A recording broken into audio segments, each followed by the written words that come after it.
Greetings, this is the Questing GM. It's time for another prep quest video. We are now entering into chapter 6 of the Audio Abyss, Blingdenstone, and this is technically the last settlement chapter or city chapter in the first half of the adventure module.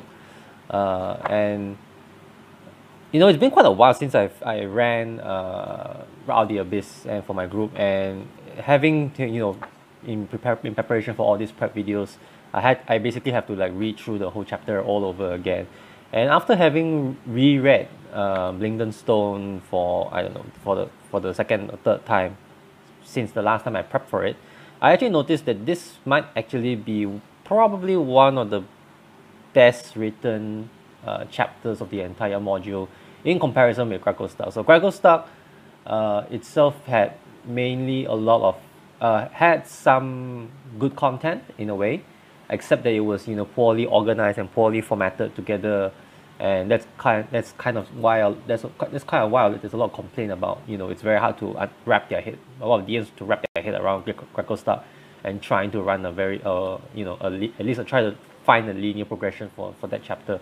And in case you need help with that, you can always go back to my Grotto videos, part 1 and part 2. Maybe I'll put the link down below, I'm not sure.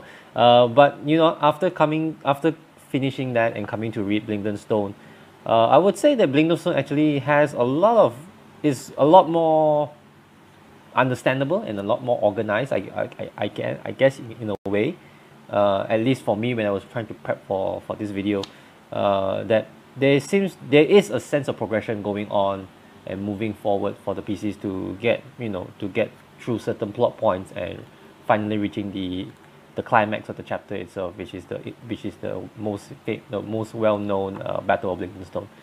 So I don't know exactly. This is a pretty dense chapter, I could say, and I'm not sure exactly if I'll be able to cover all of that within this one video. But then again, I'm not being able to find a good breaking point for chapter 2.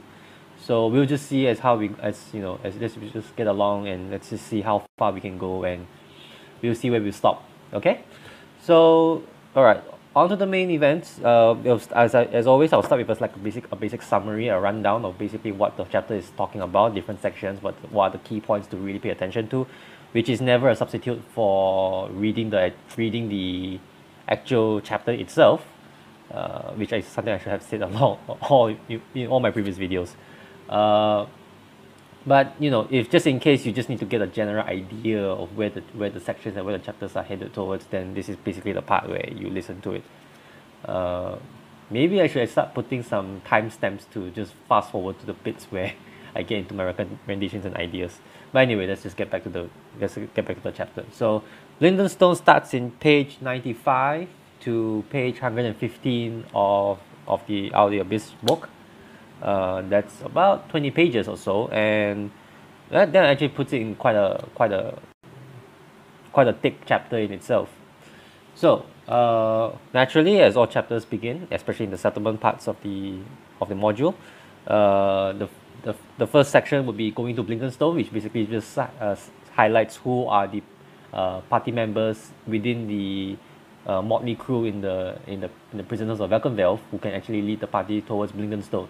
So the two most natural choices would obviously be Jimja and Topsy and Turvy, and there is actually a special sidebar that's dedicated to Topsy and Turvy because of their Warrant infection that is on page 97 under the name called Cornered Rats, which kind of explains why Topsy and Turvy, why Topsy and Turvy are hesitant to go back to Blingdenstone, and if they are kind of like forced to bring lead the parties towards Blingdenstone, that's what are the things they would do after that, and they may actually find themselves find a second home in Blingdenstone, which oddly enough is not exactly stated like that's where they are from, but that was the assumption I made when I read it the first time.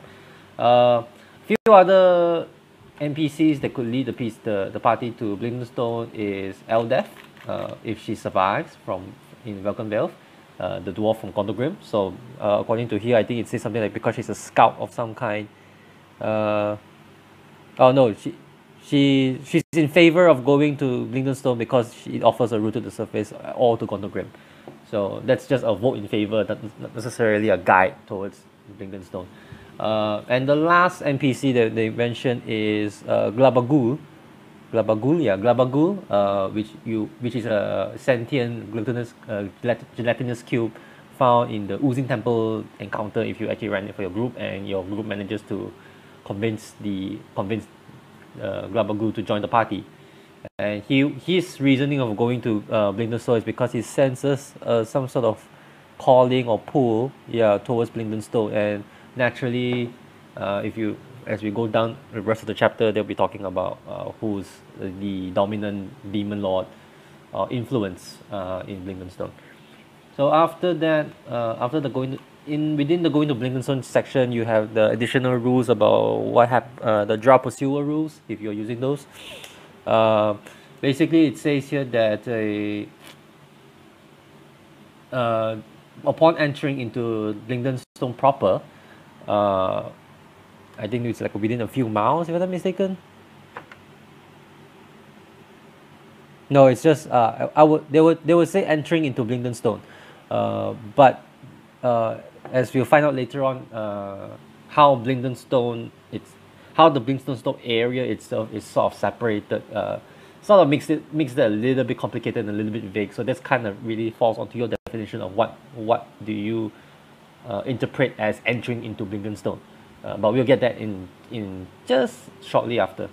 And there's a new interesting aspect of arriving at Blingdenstone, which is something that's not been highlighted or pointed out in the previous settlements like Rakostak and Stupaduk, is that if there is a drow in the party, and it can be Sheriff, who is from Belkenvale, who if for whatever reason that the PCs never went to Neverlight Grove or never went to Grakostak and Warsong Tunnels and and let Sheriff go to join Zookmoy, or as a DM you allow the party to have a drow character. So basically, part of the history of Blingdenstone, especially if you read the Dritz novels, is that basically Blingdenstone was a major city of the Deep Gnomes of the Sneflablin. But in the novels, I think partly because they helped Dritz in his journey outward to the surface, and also I think because they supported the Mithril Hall dwarves in the invasion by Menzoberranzan. So the drow of Menzoberranzan actually came and actually sacked the city. So the city, even when you read the chapter itself, it sort of alludes to that part of the history that Blingdenstone was actually sacked clean. Like they killed every residence in the city and basically captured any survivors as slaves. So the deep gnomes that the PCs will be meeting at this point in the adventure are actually you could say pioneers trying to repopulate the city. So they are not necessarily Blingdenstone natives or original residents of the city, but rather they're just trying to reclaim the city. But the PCs will still get to meet some original residences in the city as we go along into the chapter. So because of that whole history with the drow, any drow that attempts to enter the Blingdenstone city is definitely very frowned upon by the deep gnomes. And in the book itself, it says that a drow cannot enter the city without making a DC 15 charisma persuasion check or being vouched by another deep gnome. And as a result of that, the scouts, the Ivara's party and the Pursue party for the PCs will not be able to enter, will not be interested in entering Blingdenstone for that reason. But as a result of that, and this is actually something very weirdly stated that they never mentioned in the previous cities, but only particularly in Blingdenstone, is that the moment the PCs leave the city of Blingdenstone, the Pursue level actually goes up to level 5 automatically, which is actually the level where the drows will have already caught up to the PCs. And that actually slides in very nicely with the next chapter of following after Blingdenstone, chapter 7, I believe. Chapter 7, I believe, where basically it's just a showdown between the PCs Ivara's entourage. So if I mean, based on how it's written, the Blingdenstone is actually a naturally good ending point for the first half of the adventure. Before actually reaching the surface. But like I said in my pre-prep video, it's really up to you to decide where is that exit to the surface will be. You can always just stick the final chapter 7 final battle with Ilvara, and at any point after the PCs have left any city, could make whether it be Grapplestark, Stupidoop, or Neverlight Grove. So that's just something to point out, but I don't necessarily then think that's a big headache for anyone to resolve. So let's just move on. All right. So arriving at Blingdenstone on page 96. Basically, it just talks about that the PCs have to prove themselves to be able to allow entry into the city itself. So like I mentioned earlier about the history of Blingdenstone with the Drow, but in the book it's also stated that the deep gnomes are naturally untrusting about foreign strangers coming into Blingdenstone. Maybe also given the fact that they're trying to reclaim a city, so they probably don't want to get interrupted too much in their work by foreigners and visitors. So they've actually introduced a new sort of mechanic into in this chapter, which is about changing the Sniffleblin attitudes. So it basically just mentioned things like making charisma checks and doing deeds that would make the Sniffleblin look favorably upon the PCs. And there are actually a few quests that the PCs can do while they are outside Blingdenstone, and also a lot more what they can do inside the city. And once they've achieved they've completed certain quests, it could actually cause an automatic shift in the attitudes, or it could also entitle them for a persuasion check with maybe advantage of some kind. Now, the thing that they mention here is that the attitudes here are indifferent, and they could possibly go down to hostile or friendly. And they do mention that all these attitudes are actually in reference to the social interaction mechanics found in the DMG. So it's actually very prudent that you actually go and check out how the social interaction rules actually work according to the DMG and not in the PHB. There are actual mechanics stated in the DMG as compared to the one in the PHB, which is quite vague, and most of it falls onto the DMG to adjudicate some certain things and what are the proper DCs to make to shift attitudes. And only by shifting it to the right attitude with the right amount of charisma checks, then would the PCs be able to enter into Blingdenstone itself.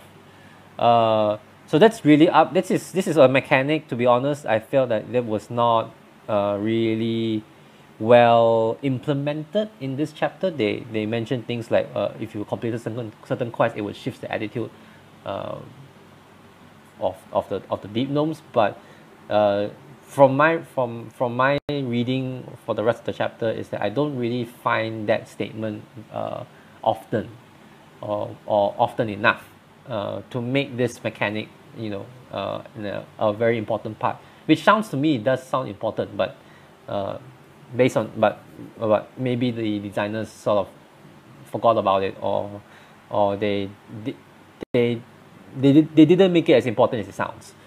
All right. So because of that, I think it's basically something for you to keep in mind. And honestly, I think that this might have been a better use in the Grapplestark chapter, because given the whole paranoia of the Duergars. But it can work, and you can also forget about it in Blingdenstone as well. So it's also another DM's decision on deciding whether to use this mechanic or not. All right.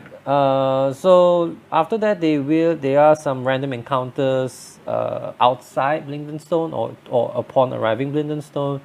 So you have a few.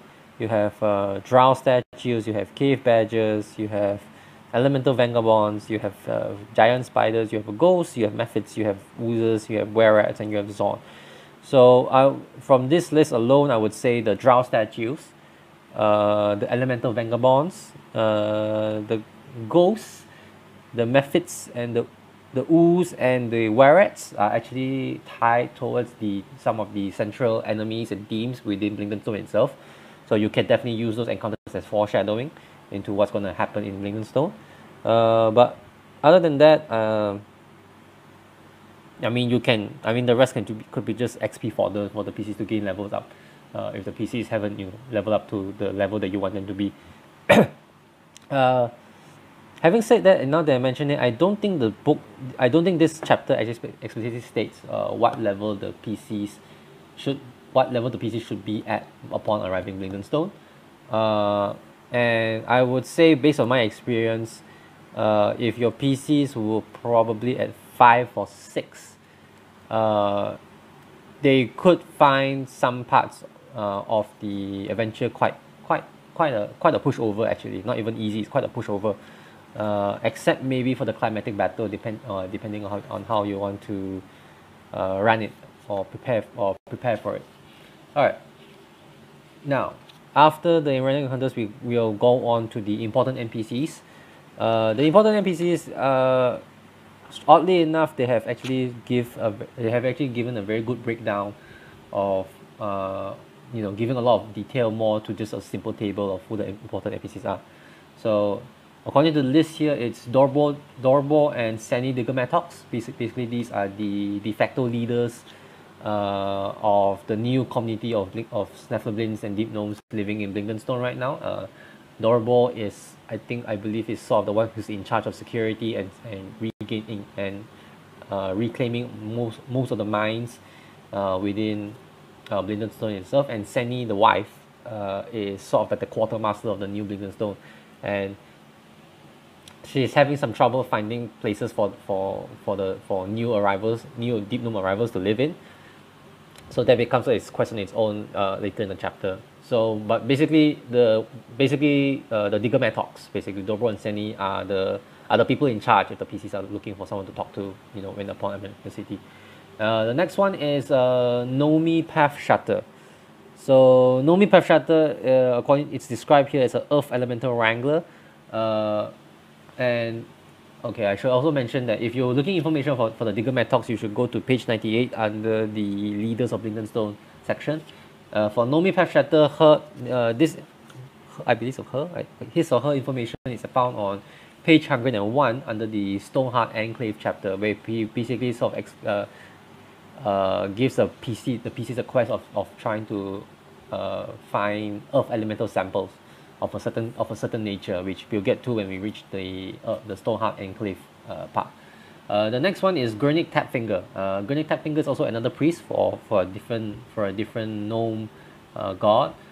He is found at the Steadfast Stone on page 109 to 110. He also has a different quest for the PCs revolving a later part of the chapter. Then you have Kazuk Pigshine. Hopefully this is a name that rings a bell to you, because he's found at page 103 at the Traders Grotto. Basically, he is the deep known contact that I believe was his name, Salt Baron, was having a deal with, and then he had gave the PCs a bag of empty gems. And yeah, basically that's the contact that the PCs are supposed to find and pass the gems to in Blingdenstone. Then you have Chipgreen Goldwhisker. Chipgreen Goldwhisker is the leader of the Wereat community that lives within Blingdenstone currently. And later in the chapter, if the PCs gain enough goodwill from the Deep Gnome community, would be sent as an envoy representing the Deep Gnome community to negotiate with the Wereats, who are also Deep Gnomes, for some kind of truce or some kind of arrangement for the Wereats to either leave or stay in Blingdenstone. And we'll definitely get to that when we go on on page 99 about Clan Goldwhiskers. Then we have Borrow Warden Jaeger, I think it's Jaeger, Jadgr, Jaeger. I'll pronounce that as Jaeger rather than Jadger. And he is a ghost, one of the former residences of Blingdenstone. And his quest sort of occurs in page 98, which we'll get into later on. And then last and not least, we have the Pudding King himself, who is basically the big bad of this chapter. Basically a deep gnome who has this fascination and fetish with oozes, and who has been endowed with powers to sort of control, as well as maybe even summon oozes by Blacks, the demon lord of oozes. So naturally, all these NPCs will lead up to the Pudding King, and the main highlight event of Blingdenstone is to defeat the Pudding King himself. All right, so the next page would be all the different factions they are in Blingdenstone himself, and this is something that I thought that could have, if it was definitely hopefully was as well written as in the Grotto chapter.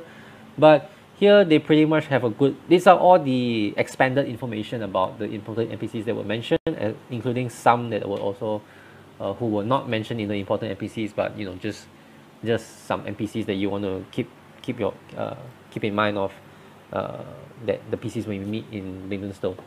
So the leaders of Blingdenstone are naturally Dorbo and Sandy the Gilmatas, which I talked before, and you want to know their history, if you want to know what they're doing and what are their responsibilities to Blingdenstone and how they are viewed by the people there. Obviously, that's the section to read upon. Then it talks about the Miners Guild. Basically, the Pigshine family is the one who runs the mines within Blingdenstone, in and outside of Blingdenstone, and probably some of the first deep gnomes that the PCs will run into while they're still trying to get entry into Blingdenstone proper. Then you have the Stoneheart Enclave. That's on page 98, where Normie Pathshutter, which I mentioned earlier, but he's actually in service to another higher ranking priestess by the name of Yanta Coxrock, and she will only appear in the second half of the adventure.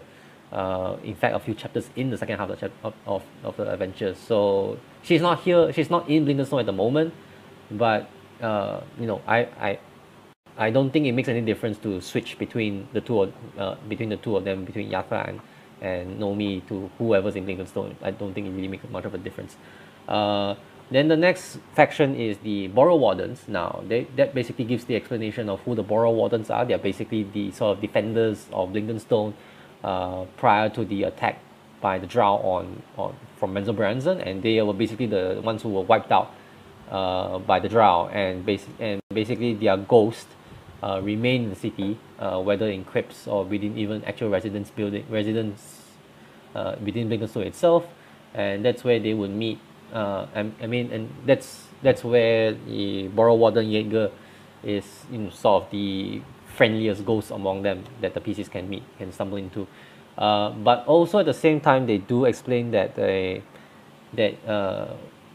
Borrow Warden Jaeger is sort of training a new candidate to be the new Borrow Warden leader, and to sort of reinstate the Borrow Wardens as a defense force for Blingdenstone.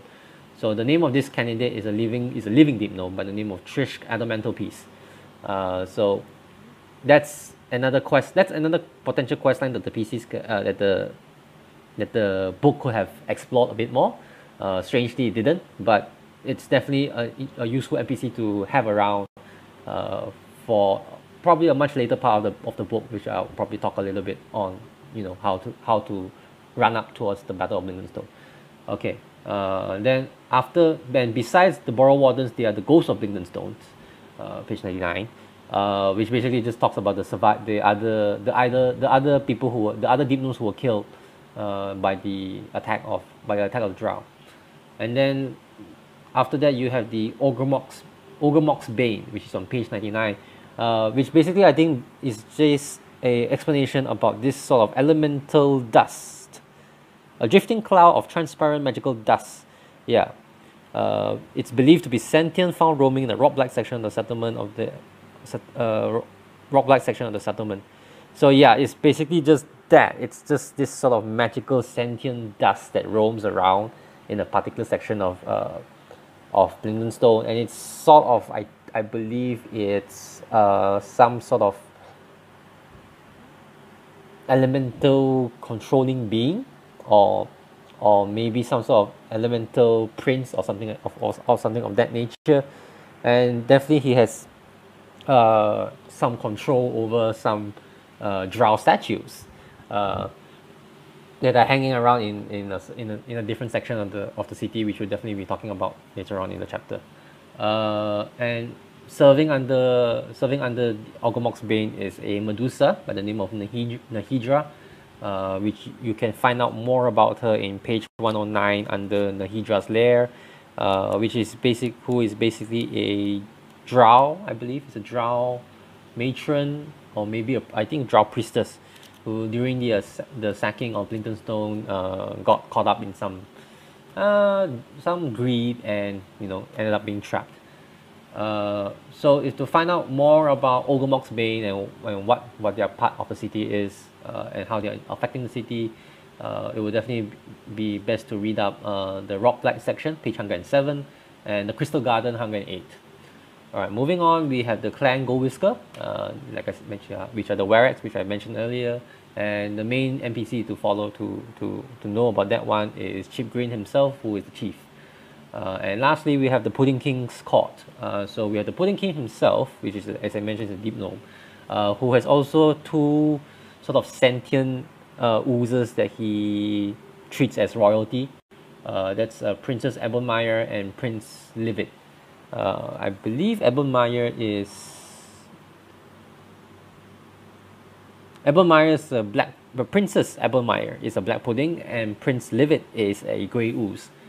So that's, I mean, I believe those, they have their own special stats at the back of the book, if I'm not mistaken.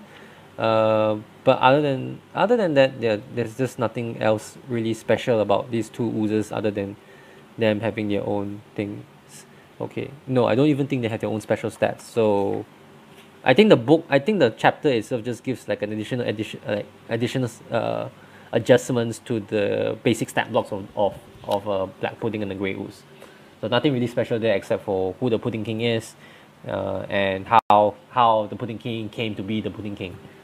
Alright, so now we are entering into the first part of the first section of the book that deals with the actual Blingdenstone locales. Now, as I mentioned in the Drow Pursuit section, is that what do you decide what is actually actual Blingdenstone, and what constitutes as actual Blingdenstone when the PCs enter it and the Drow Pursuits end, or do the Drow Pursuits end while they are still on the outside of Blingdenstone, but within the definition of Blingdenstone area? Because the first section is called the Blingdenstone Outskirts. So that's already one sort of crossing line for you to decide what constitutes as Blingdenstone itself. And within Blingdenstone Outskirts, you kind of basically have four areas, which is number one, which is Entomok's Bane. Now, do not confuse this with Entomok's Boon. Sorry, do not confuse this with Ogormok's Bane, as I made that confusion the first time.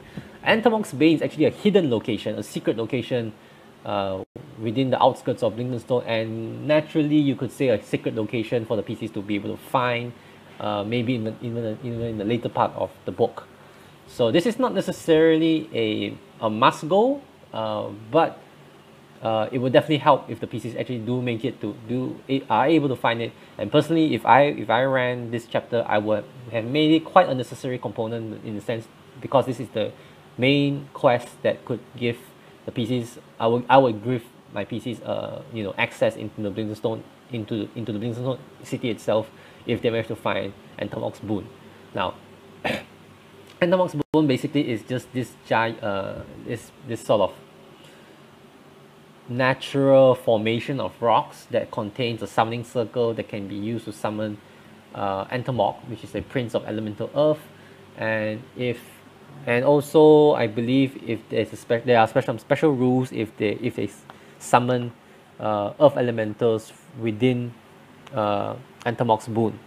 But finding it is going to be the main challenge. So finding it, you can find it, the rules of finding it, which involves a whole bunch of survival checks and not getting lost, can be found in page 100. And within Entomok's Boon itself, it's being guarded by a couple of basilisks, if I'm not mistaken. Yep, it's a mated pair of basilisks that guards or lives in Entomoc's Boon. And upon, if they do actually slay the basilisk, they actually do find that the basilisk has actually left behind a nest of eggs, of basilisk eggs. So this is the second or third, I would say the second egg that the PCs can find up to this chapter. It being the first one being the Hook Horror's eggs from the Hook Horror Hunt encounter, and now the second one is the Basilisk eggs in Entomoc's Boon. The Temple Shout egg doesn't really, the Red Dragon egg doesn't really count because they didn't give proper mechanics on how to take care of the egg. And the assumption of the chapter is that the egg would be given to Temple Shout, or not given to Temple, or would be given to Temple Shout, for his disposal. So and again, it comes with the whole dilemma of, if you let the PC keep the eggs, how are you going to handle them having a basilisk pet in a good part of the adventure. I have some ideas for the basilisk eggs, but I'll get to that when we reach that part of the when I come into my recommendation ideas part, which is definitely out of the book. Okay, so the next area is, then there's a couple of mines the PCs will bump into. The White Shell Mine, which is a salt mine, and there's the Pigshine Mine, which is the one who deals with the metals. And basically, if the PCs are granted access to enter into Blingdenstone, they would have to go through the Pigshine Mines, which has a route that intersects with Blingdenstone at some point. So you can just pop them in a cart and just send them on their way. And then the last area that's of importance is the Stoneheart Quarry. So this is actually a place where the PCs, can sort of be led into finding Ogormok's Bane, I believe.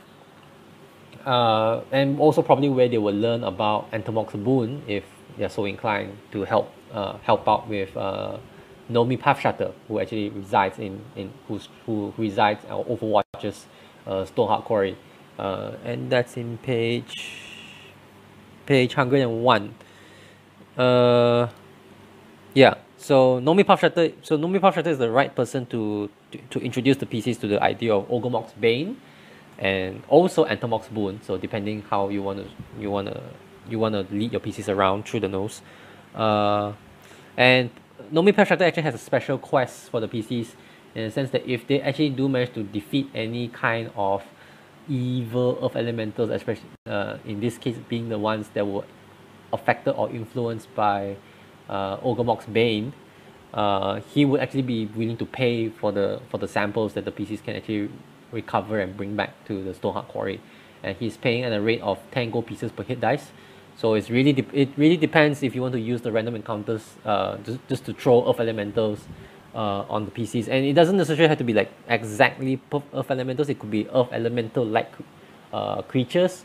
We're talking about like the Zorns, maybe some Galapdoos if you're so inclined, which are definitely found within the random encounters and in the monster manual itself. So yeah, I guess it's a broader definition of the word elemental here would be the elemental type that is pertaining to stones. So what I would probably do here is to introduce the PCs to the idea that there's a thing called the Ogormok's Bane, and what kind of troubles it's been causing to the people of Bingham, and by finding Entomoc's Boon, they will be able to sort of heal some of these affected earth elementals, and it will be a very powerful or useful tool for the Deep Gnomes to have some sort of counter towards Ogormok's Bane, and in this case Entomoc's Boon. And if the PCs are able to find Entomoc's Boon, then maybe Nomi Pathshatter himself would vouch for the party to be able to allow access into Blingdenstone, and that's where the chapter can move on to the next part. Alright, so after that there's this 2-page section about Outer Blingdenstone, which goes on relatively quite a lot of deep details about how the defenses of Blingdenstone is set up. Although I feel it's actually one of the most wasted pages in the chapter, is in the sense that none of these actually come back or with any kind of significance in the rest of the chapter, because the Battle of Blingdenstone doesn't occur outside Blingdenstone, or it's not like a siege of invaders coming into Blingdenstone, where this outer section of Blingdenstone can come into play, but it happens within Blingdenstone itself. So I'm not exactly sure. I mean, it's useful as a lore piece or sandbox if for whatever reason you would decide to run the Underdark in 5e as a sandbox. But as far as the usefulness in the chapter itself, it's pretty inconsequential. So you could skip it, only because if you're not interested in reading about Blingdenstone and knowing more about the place. So the main city proper is the inner Blingdenstone, which starts in chapter 102 and goes up to 107, 5 pages. So this is probably upon the PCs entering into outer Blingdenstone through the adamantium doors. That's probably where I would draw the line of this is actual Blingdenstone proper, and that's actually where the Drought Pursuit would stop. But that's really up to you. And coming into inner Blingdenstone after through all the defenses and all the traps, you basically have about 12 locations in a rather massive city. And one thing I should just bring up right now is that if you look at the map of Blingdenstone in chapter, and I believe that's in page 104. Upon entering from outer Blingdenstone and entering into the Blingdenstone area in its entirety, you will notice that the map itself is sort of split into 4 quadrants. So I believe, if I'm looking at it correctly, all right, let me just flip the map to its proper orientation. 4 quadrants. So I would say to the southeast is the area which the book constitutes as inner Blingdenstone. To the northeast is the area called the Rock Blight, and then to the northwest is the Pudding Court, and then the southwest is the Gold Whisker Warrants. So when I talk about inner Blingdenstone, I'm talking about inner Blingdenstone right now, which constitutes only that one particular portion on the southeast of Blingdenstone city itself. So just try not to get confused that the inner Blingdenstone represents the entire city. It doesn't. It's only representing a section of the city. All right. So they're basically, like I said, just 12 There are basically 12 named locations within the book. I wouldn't be going through all of them, but I will go through the ones that I found important. Basically, I think the first one is the reception hall. Basically, the point of entry after going past outer Blingdenstone. And basically here it's kind of where there's nothing remarkable here from a plot point event, but it's here you could basically give an idea to the PCs that certain sections of the city are sealed off, and in this case I think the section that is sealed off to is, I believe, to the Gold Whiskers. I believe it's to the Gold Whisker Warrants and also to the Pudding Court. So they can only go to the other areas, which is actual inner part of inner Blingdenstone. The next section that's of importance is the Traders Grotto, which I mentioned earlier. That is where Kazuk Pigshine is doing business, and that's where, if the PCs actually have done a deal with Warrants, Salt Baron, and Duergar in Gregorstad, this is the place to sort of redeem, send the gems and redeem their payment, which Kazuk Pigshine gives them like 50 gold piece, a zircon worth 50 gold piece and 100 XP each. For whatever reason, in the book itself, it sort of explains that the moment PCs show Pigshine the gems, he insists that it should be a hush deal. Maybe because the deep gnomes don't look too kindly to deep gnomes who are selling their gems or taking their gems to outsiders who are not deep gnomes. They never really give a good reason for that. But in any case, I think the only main important note is that it's worth 50 gold pieces and 100 XP each. And also in the Traders Grotto, what will happen if the PCs are out there is that there will be a gelatinous cube invasion.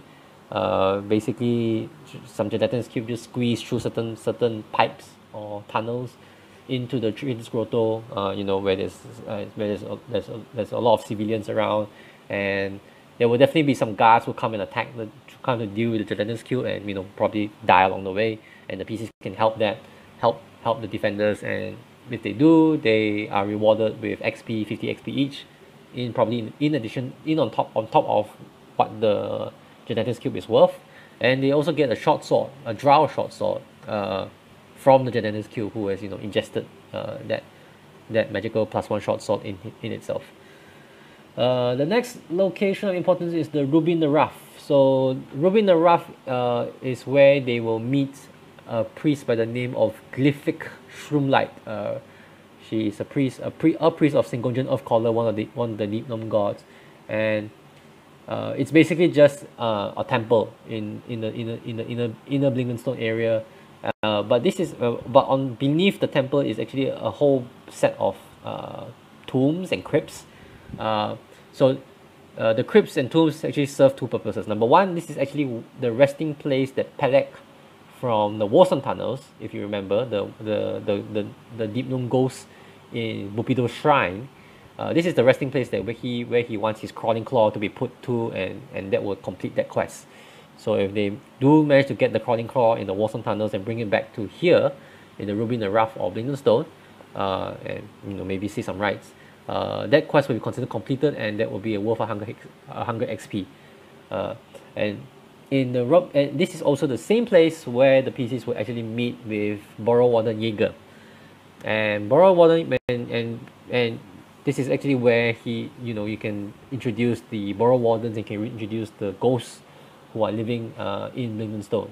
But the main important thing here is that Borrow Warden Jaeger here has a quest for the PCs, which is to put to rest a spectre, a Deep Gnome spectre by the name of Vajuk, who lives in the different residences in Blingdenstone City, in inner Blingdenstone, and then to find the remains of another Deep Gnome called Uthashk, whose body is actually in a different part of the city, not in the inner Blingdenstone area, which we'll get to when we get there. And then after that, we have the staging area, page 105. Basically, this is sort of the threshold of inner Blingdenstone before entering into the Rockblight section of the city. So there they will meet with a NPC, I believe, by the name of Shark something. Let me just see if I can find that. Staging area.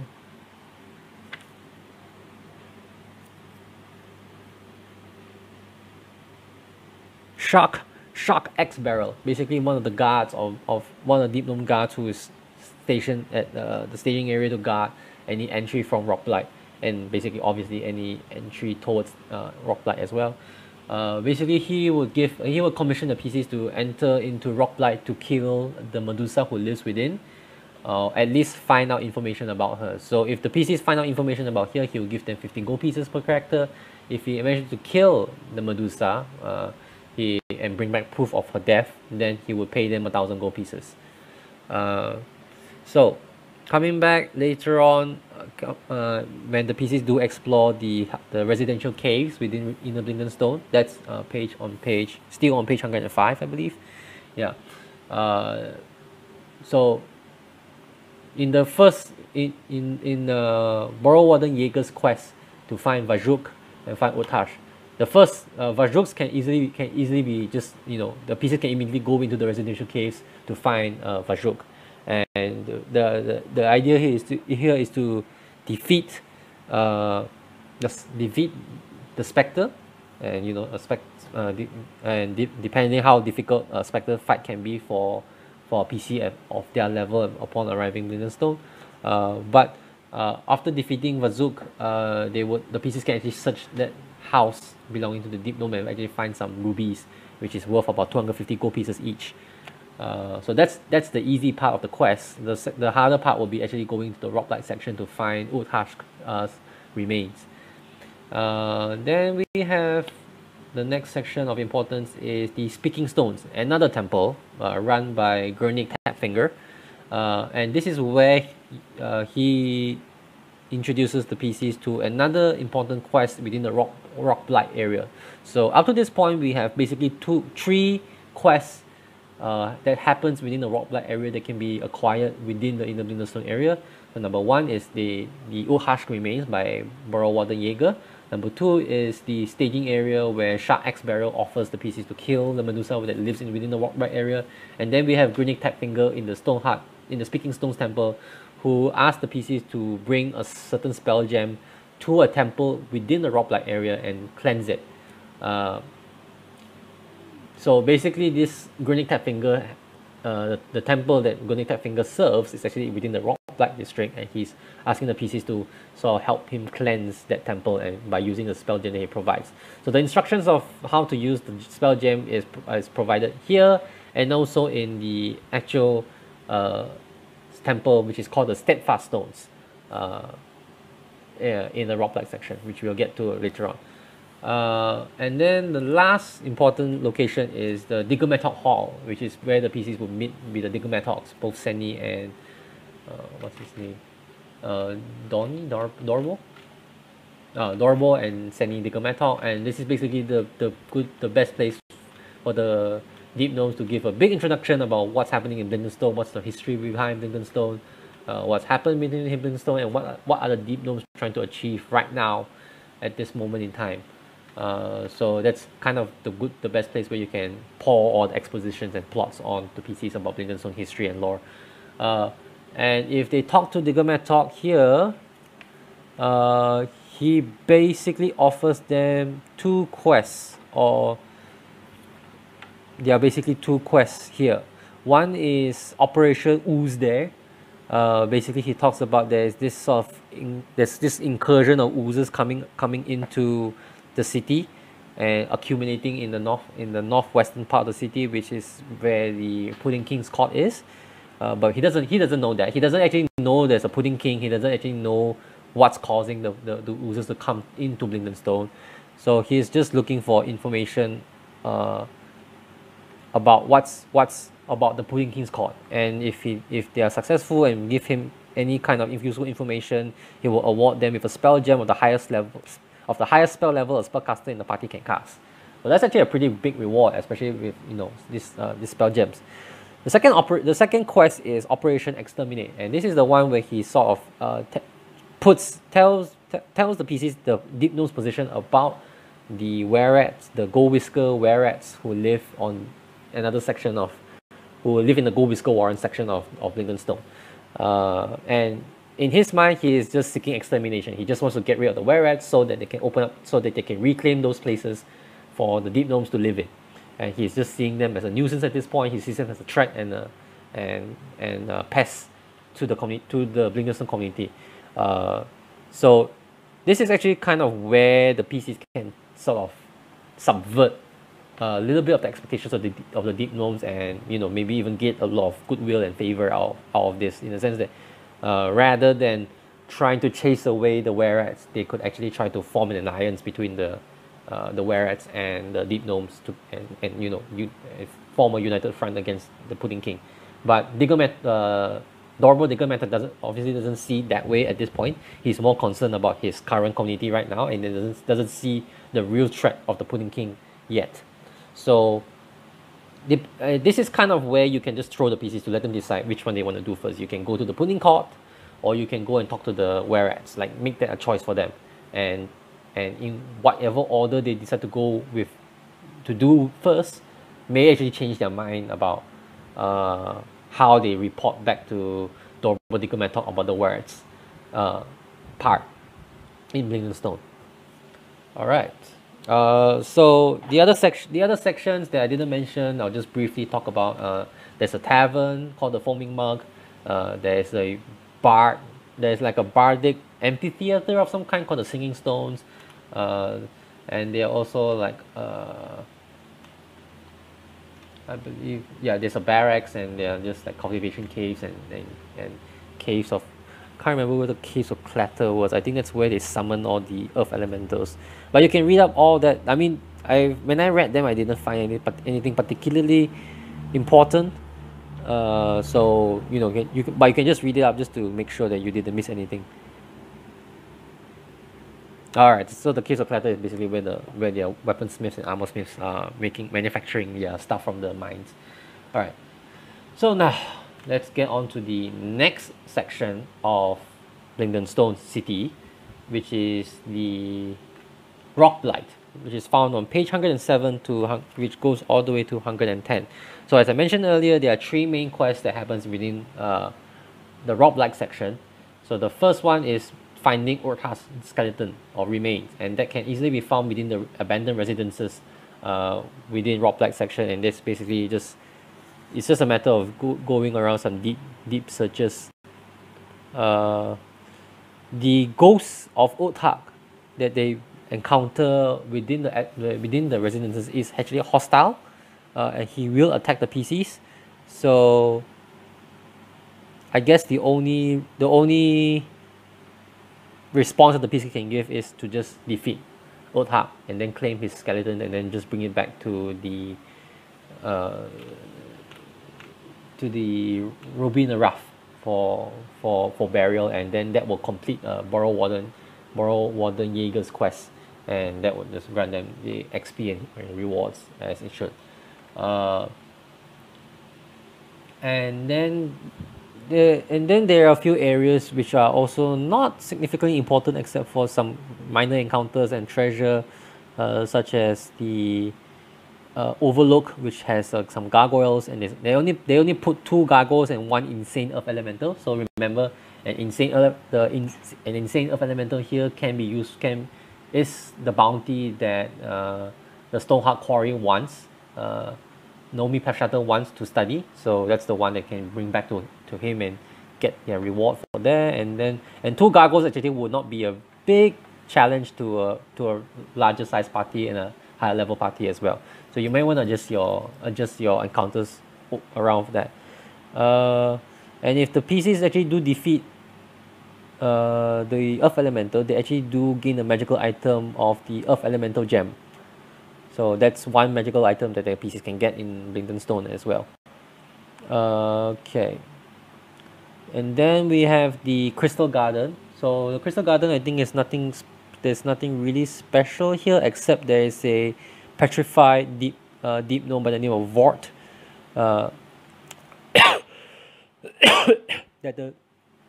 Who has some sort of countermeasure against the Medusa. Yeah. So the PCs can actually use the crystals within the Crystal Garden to be used as the reflection against Nihidra, the drowned Medusa who lives in the Rock Blight section. Just in case they don't have any mirrors handy for whatever good reason. All right. So the main highlight here is Nihidra's lair, where they will come face to face with Nihidra, and it's only one Medusa fight. She has some really good draw item and treasure, and if the PCs defeat Nihidra here, and they actually give a good background to how Nihidra became the Medusa that she is in the beginning of the Rock Blight section. But it's just a simple Medusa fight, and then if they either defeat her or run away from the fight, they can actually go back to Suck Axe Barrel at the staging area and get their reward for that.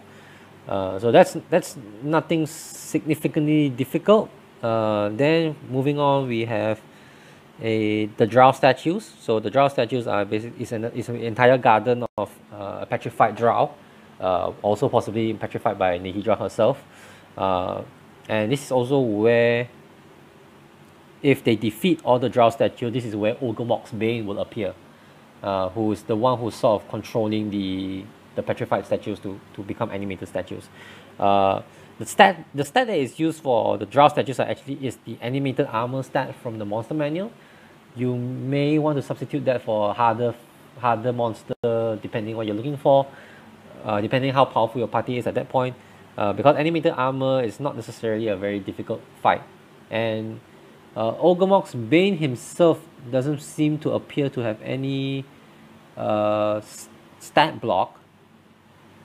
But the main idea here is that he can be banished, either from the material plane, or he can be just he can be just banished back to the elemental plane of air. Okay, yeah, so that's what it says. And obviously you have to allow the PCs to make an intelligence arcana check to confirm that the Ogumok Bane himself is of a extra planet origin, and if they find out that he's actually of extra planet origin, then they can cast. Then they will know what's the right spell to cast to get rid of Ogumok's Bane.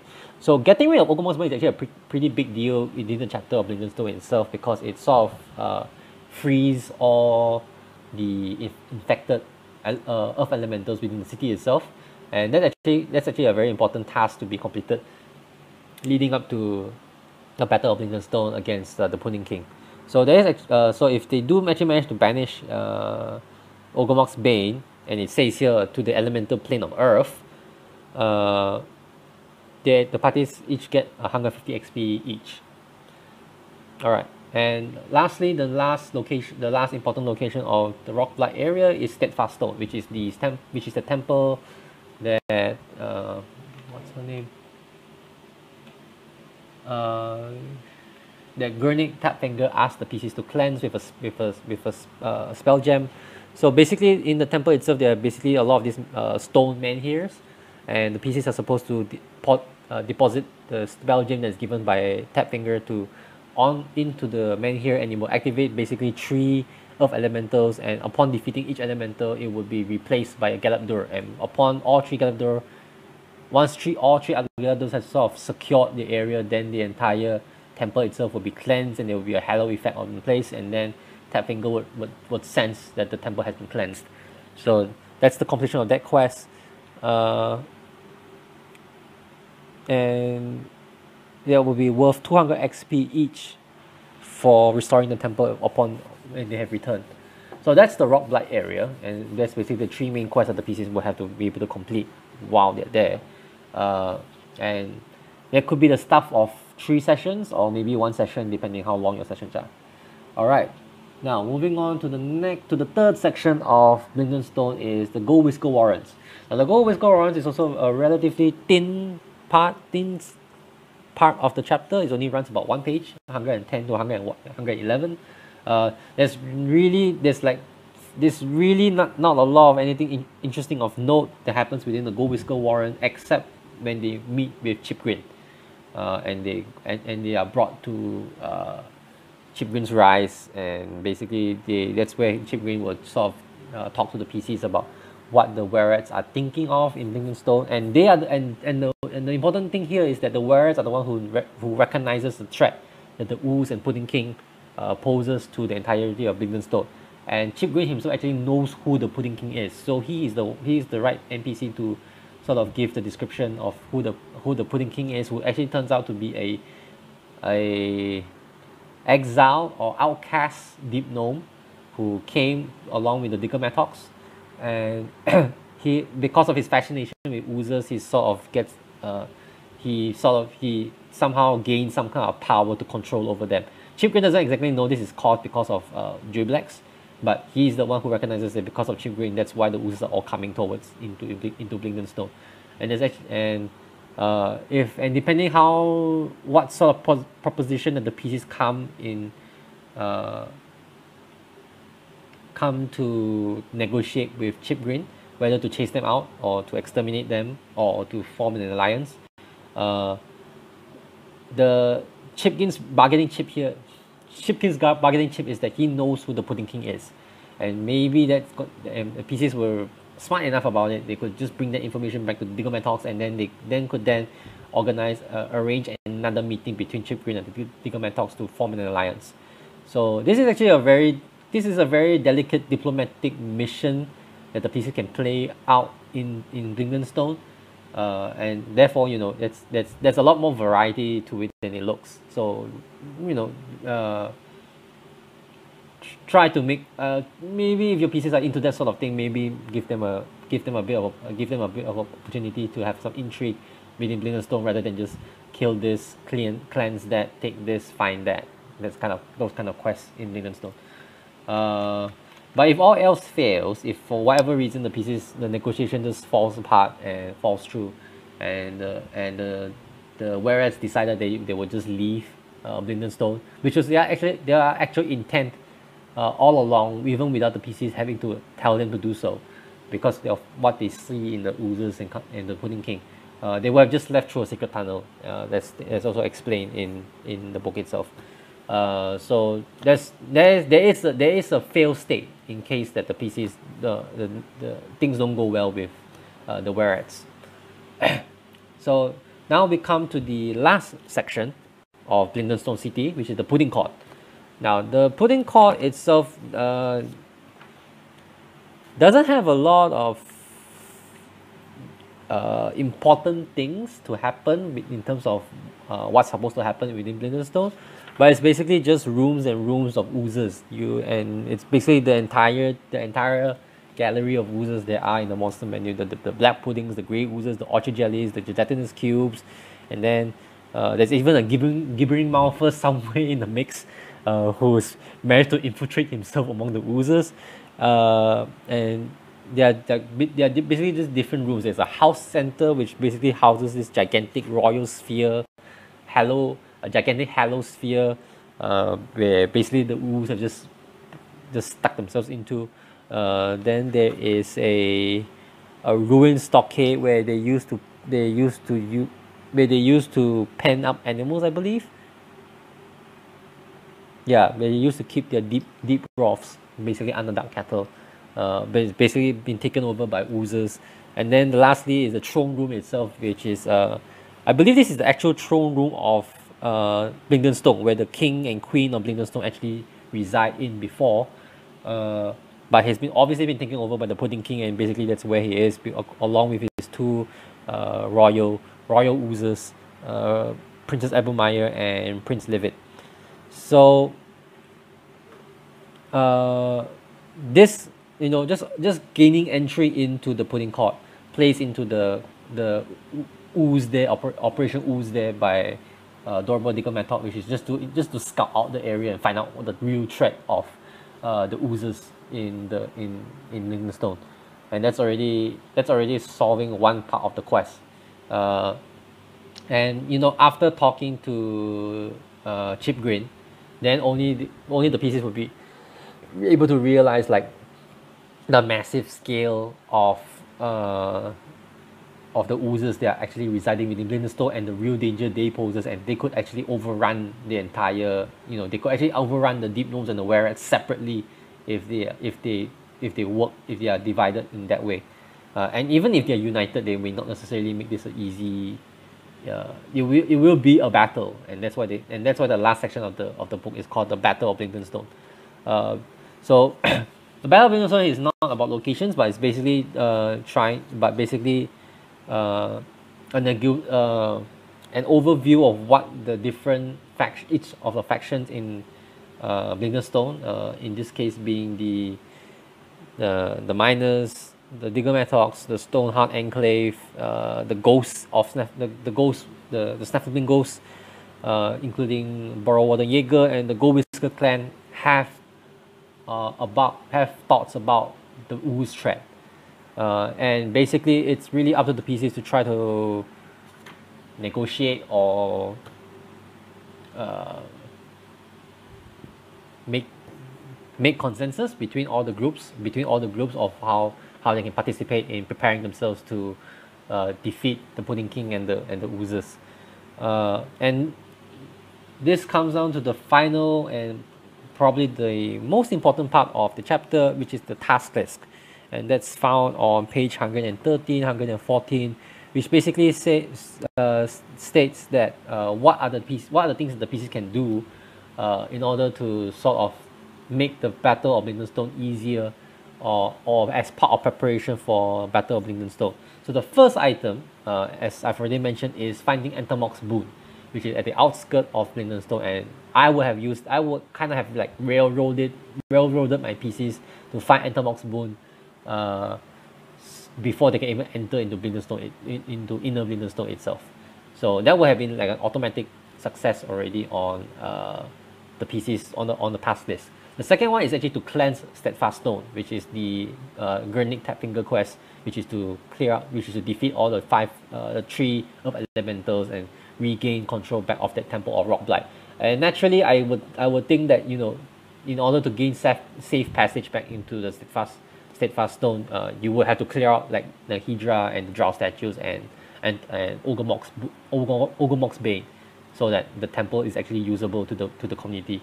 The other two items on the task list are, for me, personally optional, but I can see why the designers are putting it there. The first one is actually to harvest a wagon load of ingredients among the fungal pools and fields from Neverlight Grove. I think the reasoning here is because you're supposed that by using certain ingredients within Neverlight Grove, they could be able to coat the weapons, so that it will not be, you know, susceptible to the acidic properties of the weapons that could destroy weapons. So that's one optional. But depending how you ended Neverlight Grove, if you even ran Neverlight Grove, that may not necessarily be a good option for the PCs to actually want to go back to Neverlight Grove for whatever reason. So this one I would definitely make it as an optional thing. I actually didn't even include it in my running of Out of the Abyss.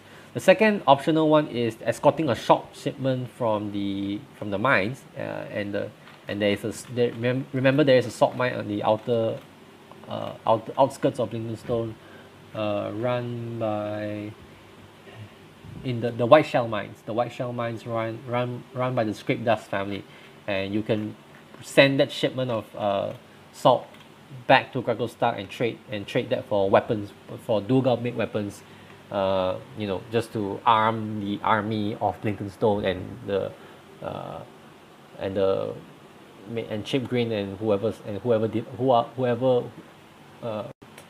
all the other defenders of Blingdenstone. And the last task list is to actually complete the quest by Burrow Warden Jäger. So if you actually do manage to get if you do manage to appease Burrow Warden Jäger, you could introduce his protege. What's his name again?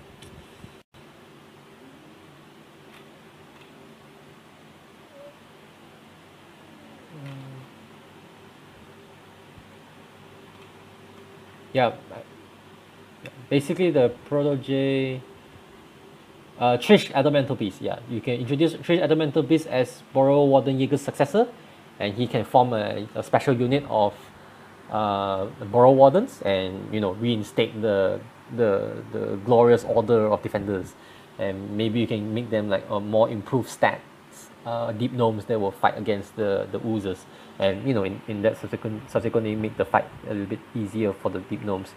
So those are basically the 5 tasks for the PCs to complete, 3 of which can be done within Bingham itself and is mentioned within the Bingham chapter. So yeah, so by completing all the task list, the results, and you can see the benefits of completing the task list in the sidebar called benefits for completing tasks in page 114. So what these are the things that happen if you do clear out Entomoc's, if you do find Entomoc's boon, if you gain the help of Burrow Warden Jäger, and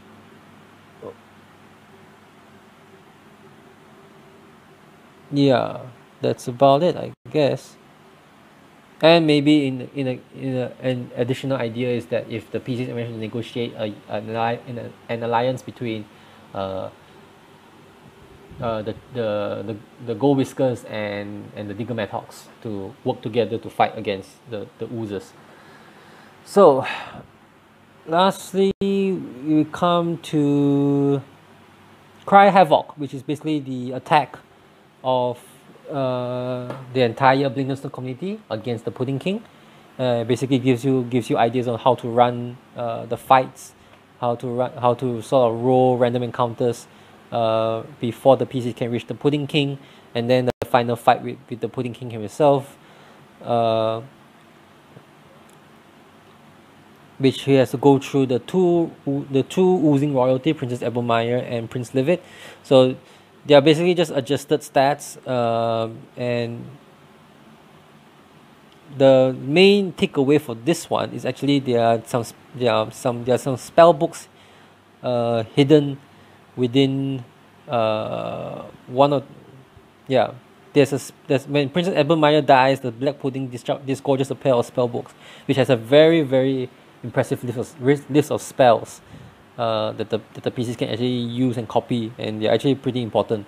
Then lastly comes to the Pudding King himself, the PCs can defeat, and the Pudding King's stats, I believe, is actually provided. Yeah, the Pudding King stats is actually provided in page 233 in the appendix. But he is really nothing really impressive to look at, because he's only a challenge rating 4. He's only got basically only 49 hit points, so he actually can be defeated in quite a jiffy if the PCs just do the right thing or just target him in one shot. And after that, that's pretty much the chapter. That's pretty much the rundown of the chapter itself. And then after that is a leaving Blingdenstone, and basically what the terms the PCs leave Blingdenstone at for. And then you'll be moving on into the next chapter, which is chapter 7. So that's the rundown of that's the summary rundown of all the important parts in the chapter. And now I'll get into what I think the actual flow of the chapter is. And the best part of it is that if you've been reading, if as you read the chapter from start to finish, it basically flows by itself all the way. So there are basically altogether sort of like seven phases. I could briefly break it down to. The first phase is to enter into finding ways to gain entry into Blingdenstone territory, which I would easily say just find Entomolog's Bone and basically problem solve. The second is talking to the Digger Mattox upon entering inner Blingdenstone, and that is where they would understand the city's problems, which is basically it's becoming an overcrowding problem, and the PCs are sort of like hired or asked to find ways to clear out some of the empty residences within the city, whether from ghosts, from Warrants, or from oozers. And then the third phase would be the rock blight. As the PCs explore inner Blingdenstone and they talk to the local temples, the local priestess, and also the local authorities, they will find that there's a few things to do in rock blight. So they will move after inner Blingdenstone. They will move on to the rock blight, complete all the 3 main quests, which is cleansing the steadfast stones, defeating Ogre Moxbane, killing the Medusa, and also finding Oldheart skeleton for Jäger. Then after that, they would go into talking with clan Gold Whiskers, and find out there's actually a Pudding King that's been hanging around, and what is he commanding. Then after that, followed by entering into Pudding King's court to scout out the enemies, to see the vast threat that the Pudding King poses. And then after that would be preparing for the battle. So it will be just trying to complete the task list that they were given, and then make the proper arrangements and strategy and tactics discussions with Digger Mattox and possibly with the Gold Whiskers to how they will fight their way to meet with the Pudding King. And you could say that the main army of the battle would be as a distraction, and the PCs are actually the ones who will be stealthing their way to make a precision strike on the Pudding King himself. And then lastly is the Battle of Bingham, which is the climax of the chapter, and possibly the execution of whatever preparations have been done all throughout the chapter itself. So yeah, so that's basically the general flow I think the book is trying to lead you towards to, and once you know the flow, you can know where the moving parts are. So it's really up to you to play around with that, as long the moment the PC sort of goes off the rails a little bit. And I guess there are definitely some optional things that the PCs can fail at. For example, like if they fail the rock black section for whatever reason, or they fail at the Gold Whisker section of the entire flow, then you could definitely try to enforce some sort of adverse effects on the Battle of Blingdenstone because of those failures. But that I think that's more interesting to introduce the possibility of failure, rather than just forcing the players to go through every single phase as the book intended to. Alright, so what sort of what sort of recommendations would I have about, based on my reading of this chapter, and what are the things to keep in mind of, or bear in mind, or pay special attention to when you're running this chapter. So I guess the first main idea is that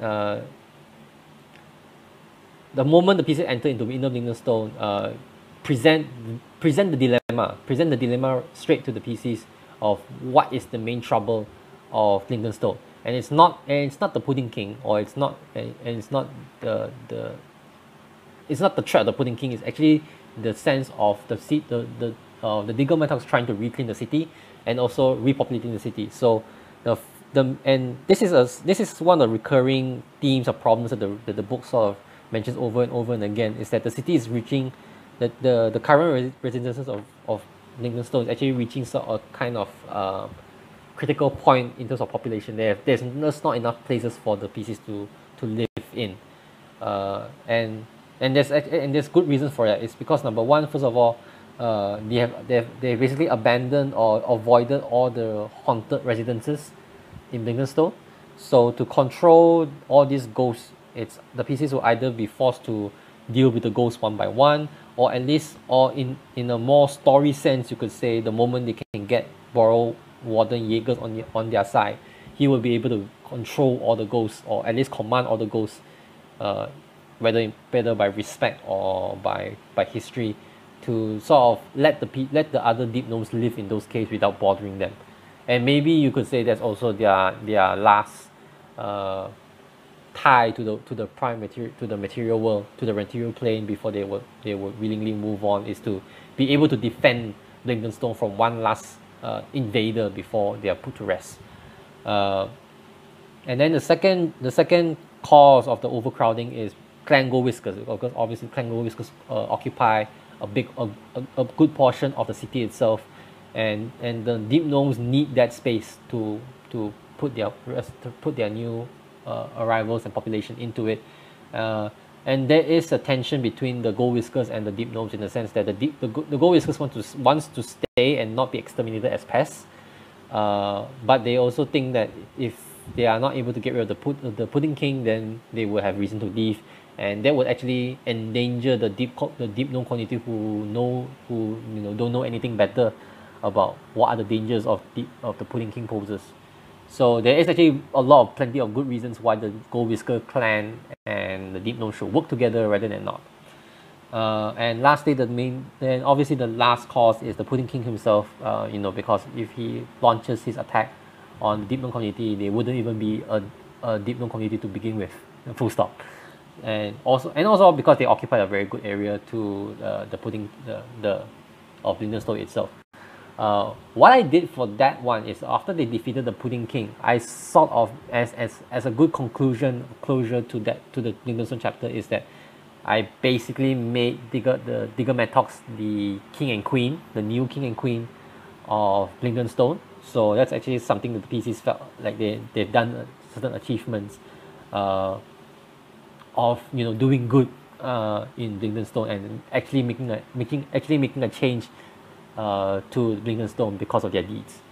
Now, another recommendation I have, and this one partly falls as an idea, is that the Battle of Blingdenstone itself, and given the encounters they provide, I personally didn't feel really gives a lot of challenge. For a few reasons. Number one is the PC's level at the point of arriving in the Blingdenstone. If this is run as the last chapter, as the last settlement before the end of the first half of the adventure, the oozers, they are generally just not good monsters for PCs to fight with of a certain level. And one reason of that being, if you check the CR ratings of the monsters, and I know CR is not necessarily the best guide to the difficulty of monsters, but just take a look at, if you go through the monster manual, and I believe I may have given up this table this table spreadsheet on the Facebook Out the Abyss DMs group. The highest ooze there is in the monster manual. Let me just filter that off. The highest CR ooze in the monster manual is only a CR4. So the Battle of Bingham is really a game of numbers. Like you're just throwing as many oozes as you can at the PCs, and they will have to just grind through all the fights to just survive, and at the same time maybe not even lose all their weapons. Although at this point in time it is quite possible that the PCs actually have gathered enough magical weapons to not have to worry about the corrosive effects of the oozes when they get in touch with them. And why I am not a huge fan of throwing numbers at the PCs with the oozes is, number one, is because it's a numbers game, and it becomes relatively tiresome to run fights after fights after fights with huge numbers. And also remember, certain oozes do split into smaller portions, which increases the numbers pretty exponentially if the PCs do not know the proper ways to fight the oozes, especially if they use the wrong damage type. So it's actually more tiring and boring to run a number game sort of encounters. So I was actually a bigger fan of using tougher oozes. And for that reason alone, that is why I would suggest you look into, and if you have those books, Volo's Guide, and especially Modern Kingdom's Tomb of Foes. And Modern Kingdom's Tomb of Foes was actually has my favorite ooze that is actually quite perfect for me, I feel, to be included into the Blingdenstone chapter. So in Volo's Guide, you will have the Slithering Tracker. Now, this is something that you could actually introduce during the Traders Grotto fight. Instead of gelatinous cubes, you can have a Slithering Tracker, and the Slithering Tracker can actually be quite a deadly challenge to the PCs because they're CR3, but it's a good like foreshadowing monster for the PCs to face off with, to know that there's actually more to these oozes than just regular oozes. Now, the main ooze that I would actually highly encourage PCs to introduce, and it's not actually an ooze, but it's an ooze-like creature, is the Alkyliph. And you can find this ooze in page 130 of Modern Kingdom's Tomb of Foes. Now,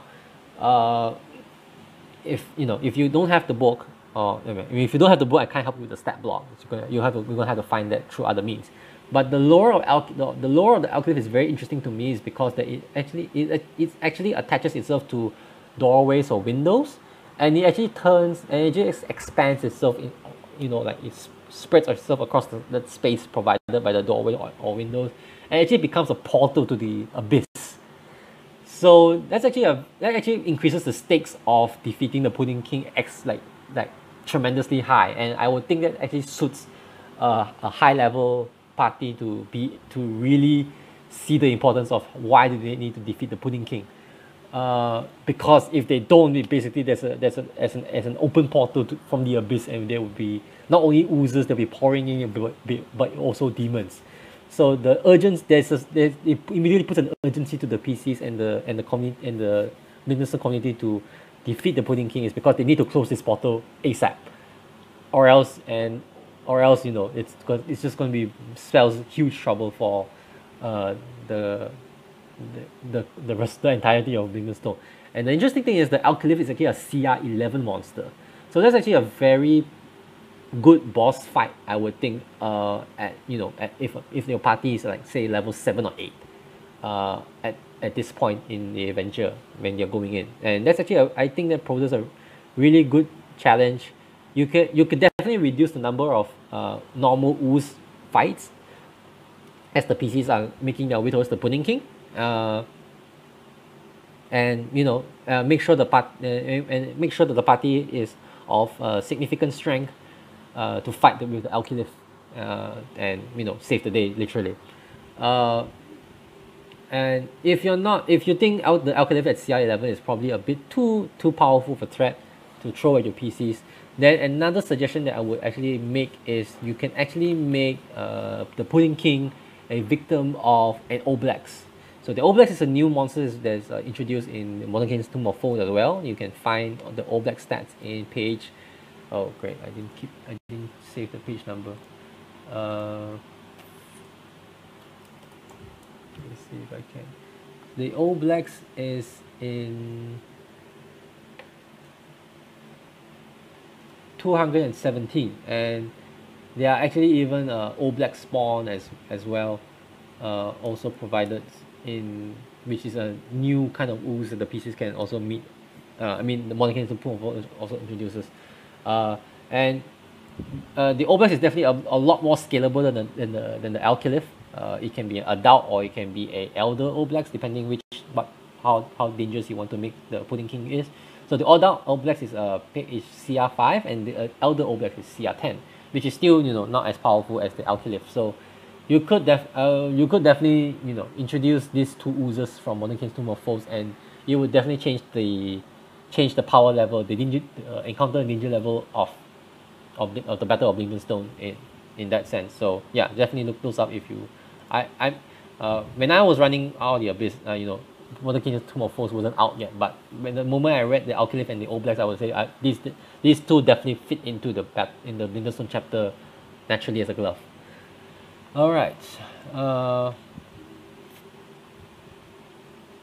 So I've already talked about how you could change the dynamics between the Clan Go Whisker and Digomatox and turn it from a hostile takeover into a negotiation. Yeah, so that's definitely an area you could definitely potentially count on.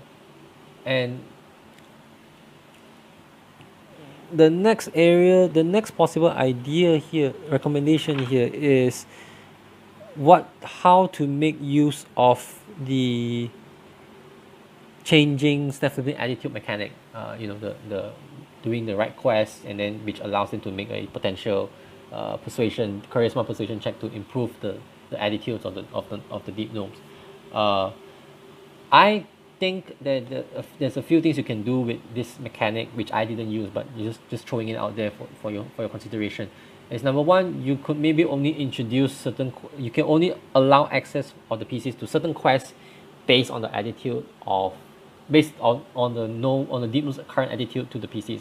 Maybe you could see something like the PCs will not be able to get the steadfast stone quest from Tapfinger if they are not friendly. If the deep gnomes do not treat them as friendly, they may only be allowed to do the Nihidra quest in the Nihidra quest only if the gnomes are hostile towards them, and maybe Burrow Warden Jaeger starts off as hostile, but if they finish the first part of his quest, which is to kill the Spectre, he becomes indifferent, and then if he finds back old hard skeletons, he becomes friendly, and then therefore that arc is completed.